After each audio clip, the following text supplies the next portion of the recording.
We are Models 21st Century Agon Institute video, and this would be D.L. Moody. D.L. Moody.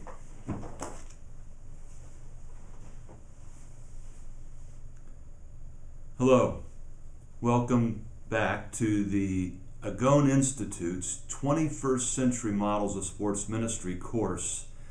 I'm one of the co-professors, Dr. Greg Linville. I'm glad to be with you, privileged to be with you in this capacity.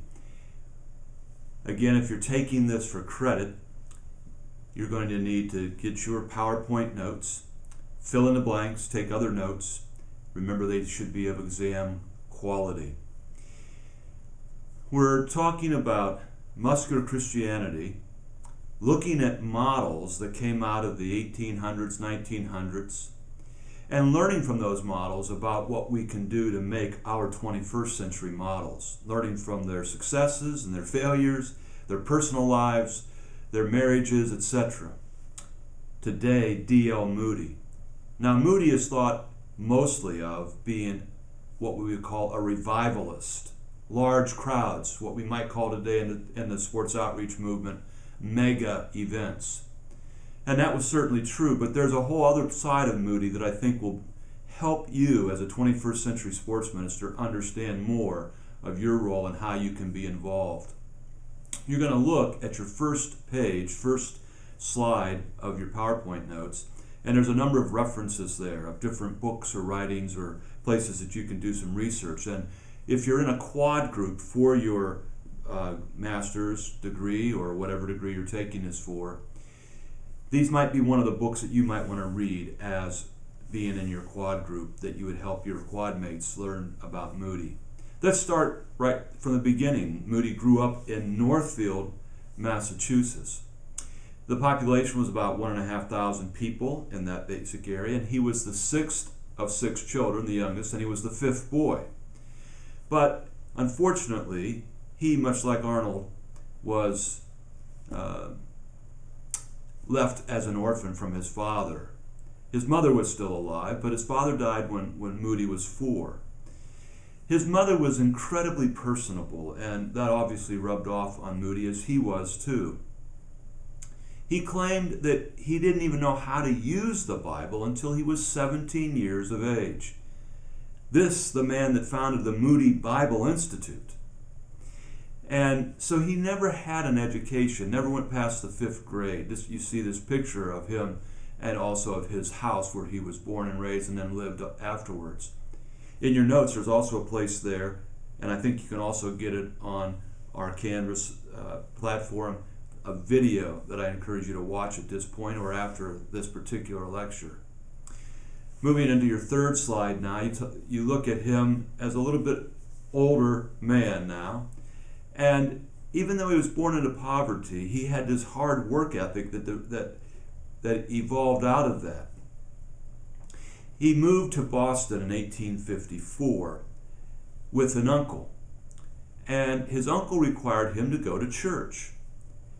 There was a man by the name of Kimball that was his Sunday school teacher.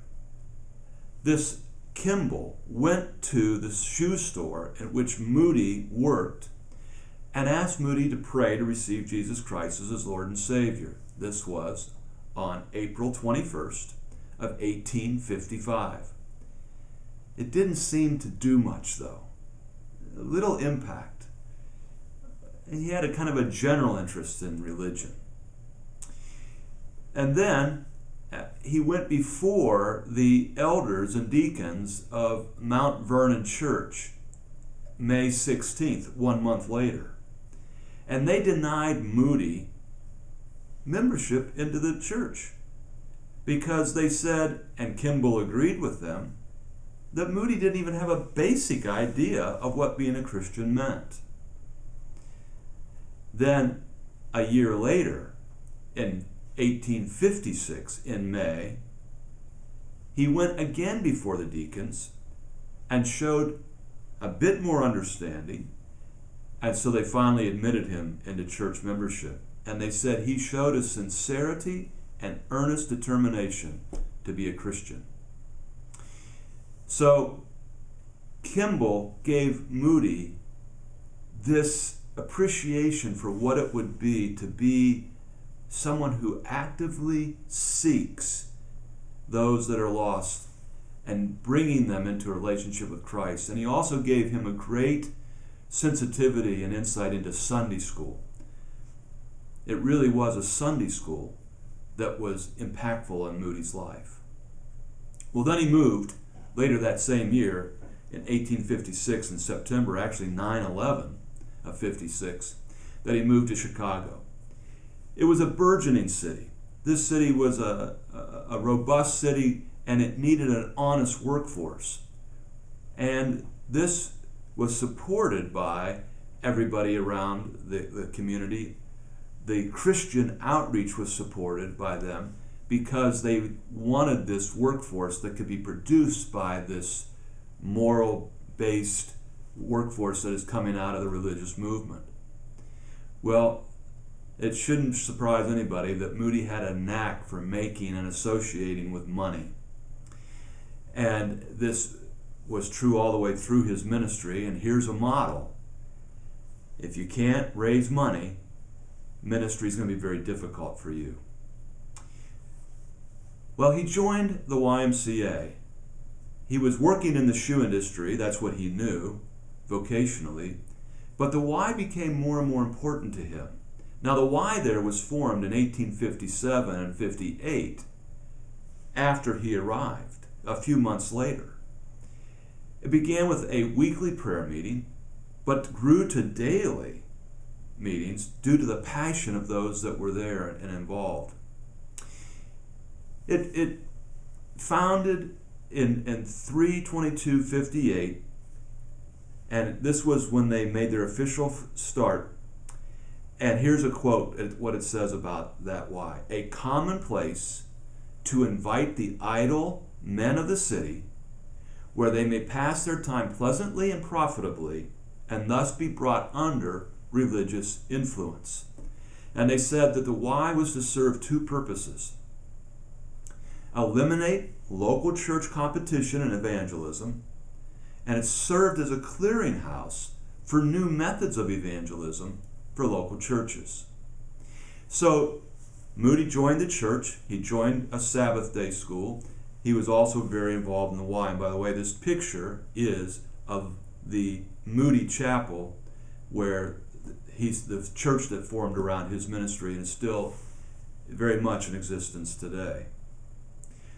Well, he moved to the Sabbath day school because he remembered how much that meant to him and how it reached him. And so in 1859, he left the church Sabbath school and he began his own. Some of these churches still today don't like to reach those that may look or talk or dress a little differently than we do.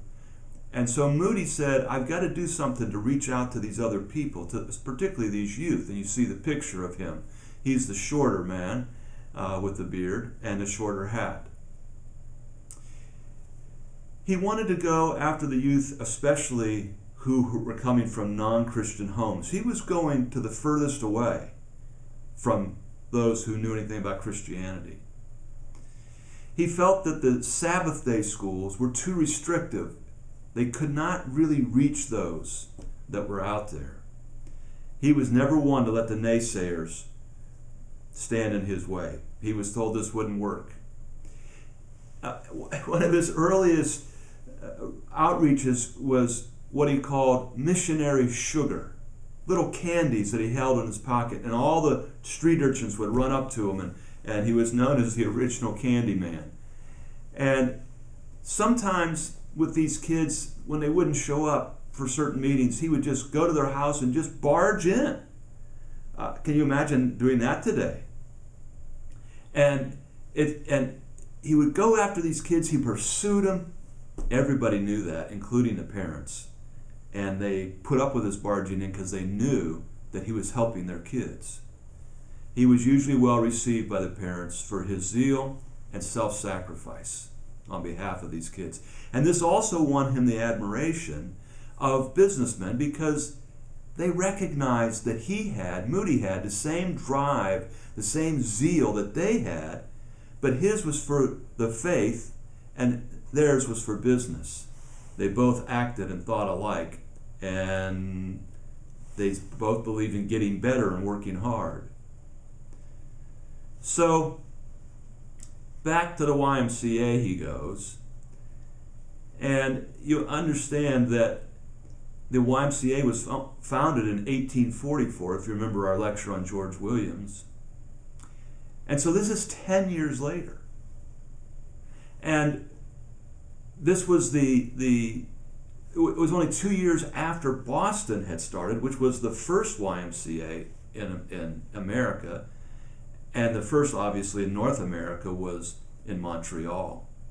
So this was young. Moody was not only shaped by the Y, but he was also shaping the Y.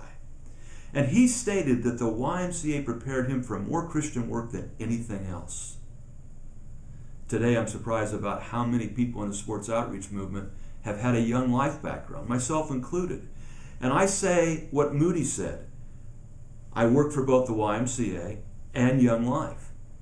And when I was doing that urban street mission work, Center City kids and gangs, etc., I understood what Moody was going through and what he did, and I actually learned a lot from him. And this is why I believe in what we're doing in this course. We can learn from these models to develop our 21st century models from them. And what I learned, what Moody learned, is that these ways of incarnational evangelism, of fleshing out the gospel, of going sometimes where it's dangerous, sometimes where we're not supposed to go. By society means, not legally. We get through to the heart of people. As a 21st century sports minister, what barriers are you willing to bust through? What brick walls, what doors are you willing to barge into to go and reach those that are far from Jesus? This was his zeal. Well, the Y was a lot different than what it became. It was drawn by books. People were drawn to the Y to read books and hear lectures from smart men. And Moody liked all of this. He didn't immediately grasp its spiritual purposes. He thought it was just for self-betterment, that it blended business and commercial society with its goals in Boston and then again in Chicago. But when he began to learn that it was designed to reach the evangelically raised youth who moved to the city and keep them in the fold as well as to go out and reach others, he believed that this is what he wanted to give his life to. And although he liked the books and the reading rooms and the lectures, he really thought there was more ways to reach men and boys. Here's a quote. I would recommend a gymnasium, classes, medical lectures, social receptions, music, and all unobjectionable agencies. End quote. And he used indirect means to gain the attention of young men, to bring them from all those allures of the city. And through the Y, then he would introduce them to the church, Sabbath, and Sunday school movements. And he thought that in every way he wanted to throw around this young man these good influences.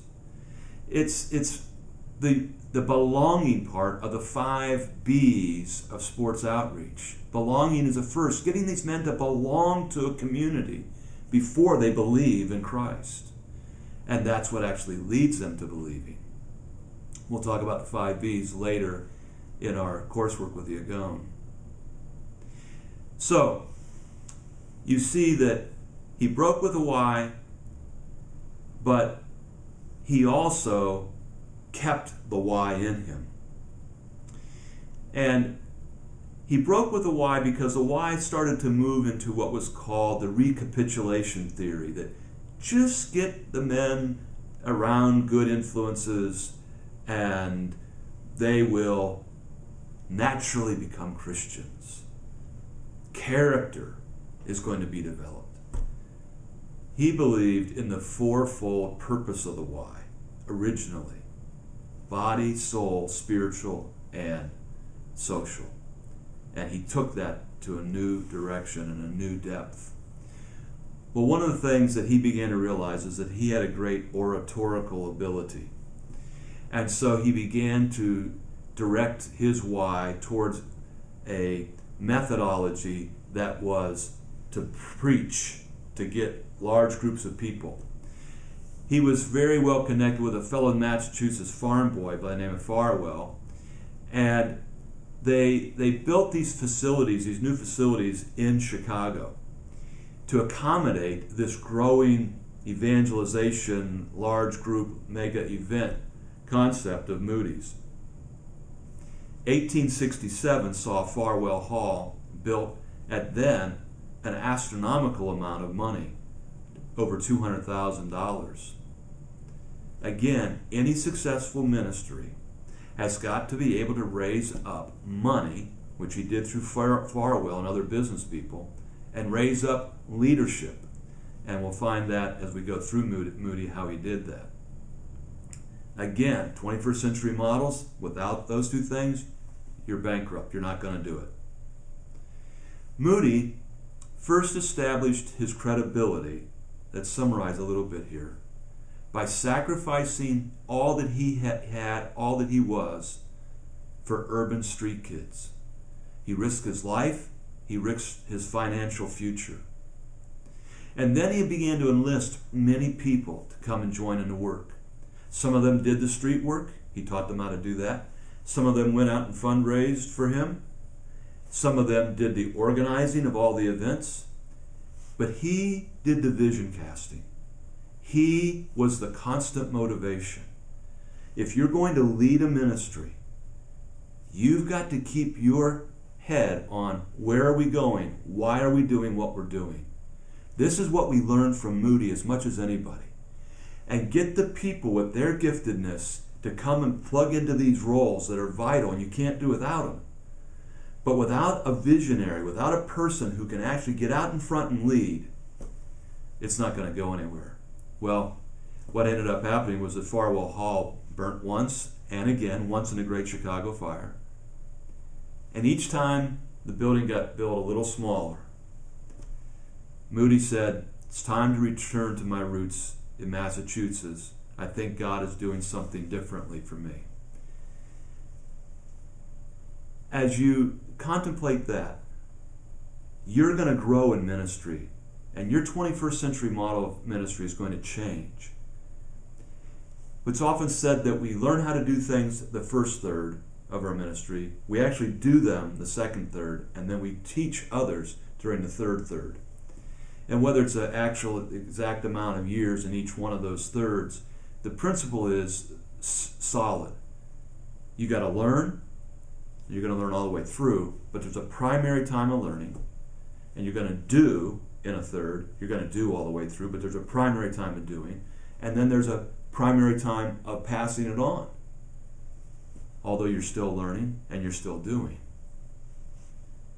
Moody began to understand that all that he had been through, everything that had happened from losing his father, having his mother so influential, Kimball coming, all the Sunday school movements, the Sabbath day, the urban street work that he did, the fundraising, all these things were coming together to move him to the next level. And we're going to come to that in just a short period of time in these lectures. I'm going to give you one last thing in this one. And if you go now into your 8th slide of your PowerPoint, you'll see another thing that he did in this early part of his life, the Civil War. For those of you that are outside of the United States, the Civil War was a horrible time in American history, a war that was fought over slavery, the North wanting to eliminate slavery, the South wanting to keep it in terms of geography, North and South. And it meant the loss of hundreds of thousands of men during a 5-year period. Moody worked with the Y to say, this is a great opportunity.